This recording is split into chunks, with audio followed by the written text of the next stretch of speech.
Good morning everyone. So today we will start a new chapter, that is chapter 7, fair play.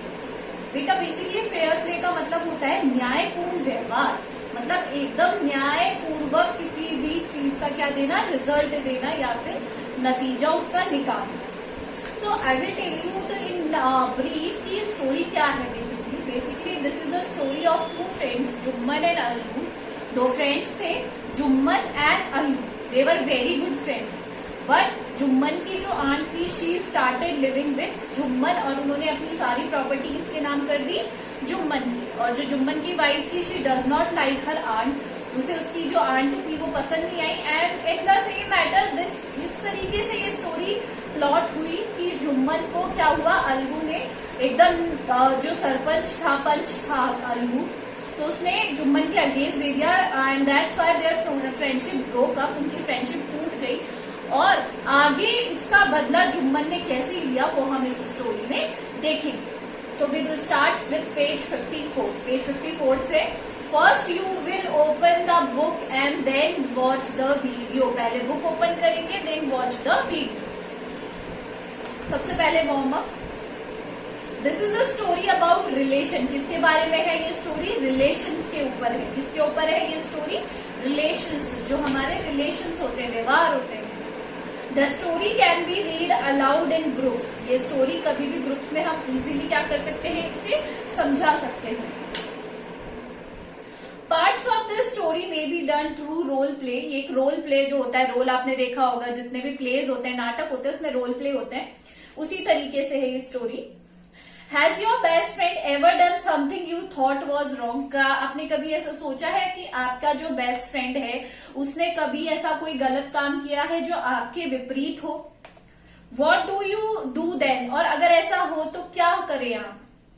Did you keep quiet or did you tell your friend what you thought? या तो आप चुप रहोगे या फिर क्या करोगे, आप अपने फ्रेंड को बताओगे कि तुमने ये क्या किया है, गलत किया है.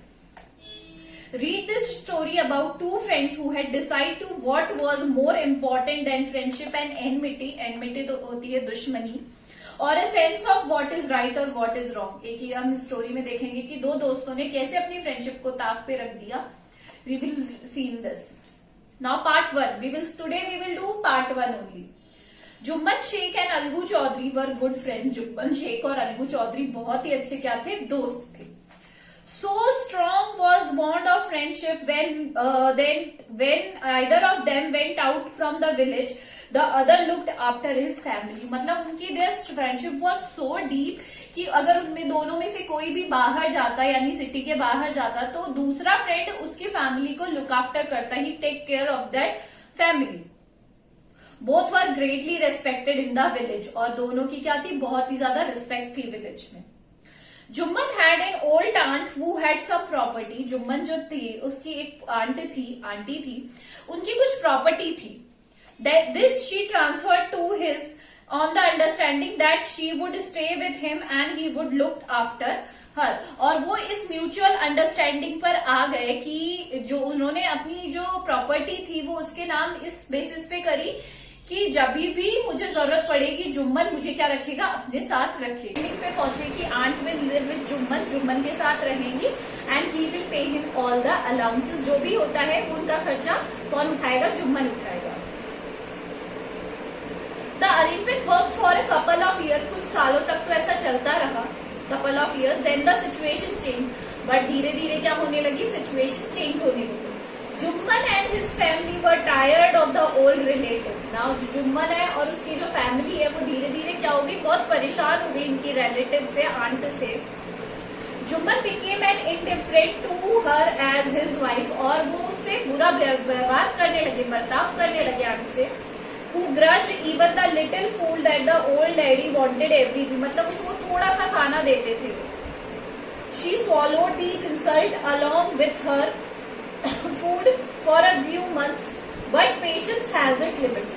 कुछ महीनों तक तो वो ये व्यवहार सहती गई, पेशेंस धैर्य रखती गई. बट सडनली क्या हुआ, हर चीज की एक लिमिट होती है, तो उसका जो सब्र का बांध था वो भी क्या हो गया, टूट गया.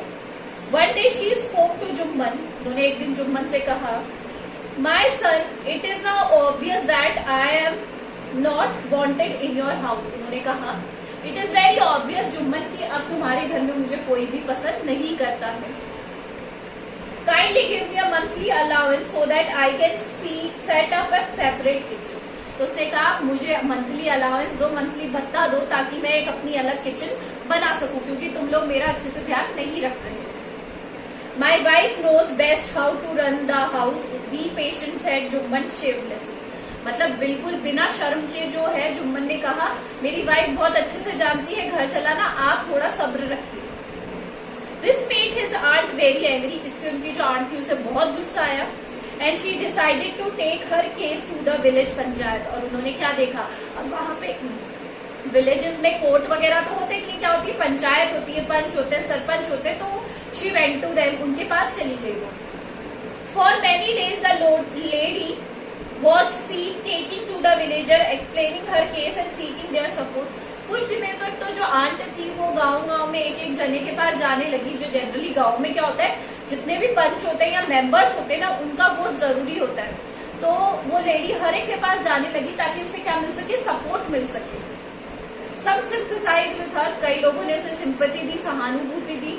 अदर्स लाफ्ड एट हर, और कई लोग उसके हल पर हंसने लगे. And a few others advise her to make it up with her nephew and his wife. और कुछ लोगों ने तो उसको एडवाइस किया कि आप वापस जाकर अपने नेफ्यू और उसकी वाइफ के साथ रहने लग जाओ.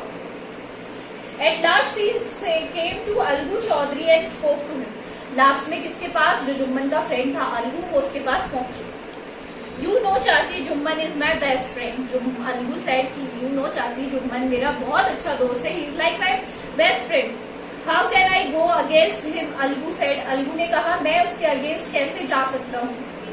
But it is it right my son to keep mum. Mum मतलब होता है नम रहना, चुप रहना एकदम. एंड नॉट से what you consider just and fair. तो उसकी जो आंट थी उन्होंने कहा क्या ये सही है कि तुम चुप हो और कुछ भी नहीं कह रहे हो, और जो तुम जानते हो कि सब कुछ गलत है फिर भी तुम इसे क्या कर रहे हो, चुप हो. प्लीडेड द ओल्ड लेडी, और वो उससे प्रार्थना करने लगी. Come to the panchayat and speak the truth, she said. उसने कहा तुम आकर पंचायत में सच्चाई कहो, मैं बस यही चाहती हूँ. Algu did not reply but her words kept ringing in his ears. Algu ने कोई जवाब नहीं दिया because it is not possible for him to go against his friend. वो पर उसकी जो बातें थी उनके कानों में क्या हो रही थी, अलगू के कानों में बार बार रिपीट हो रही थी. So this is all for today. Do the hard works. Thank you.